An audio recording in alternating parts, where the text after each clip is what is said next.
pēc tam visas arī video galerijas un arī fotofilmas atradīsies Maratoni Kukstālē mājaslapā. Nu pašīstācē redzēju, aizbraucam arī mūsu, es pat teiktu, pasaules labāko blakusvāģu kandidātāju Kasparu Stupeli. Kaspars Stupels arī, es nezinu, vai nu šo sacensību izmanto kā labu treniņu vai tomēr kā sacensību garu, jo zinām, ka viņš tik tiešām ir labs arī uz velosipēda, piedalās ļoti garās sacensībās gan Beļģijā, gan arī Holandē, un prieks redzēt mūsu pasaules čempionu blakusvāģiem arī šeit mūsu tautas brauciena pelotonā.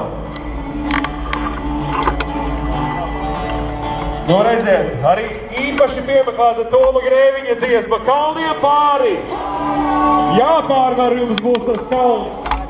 Ar smaidu, ar prieku un emocijām. Arī jums tur tālajā galā, tie, kas tikai tagad paspējuši izkustēties, visi jums to labāko pamājam viens otram. Tieši tā, esam pozitīvi priekš jūs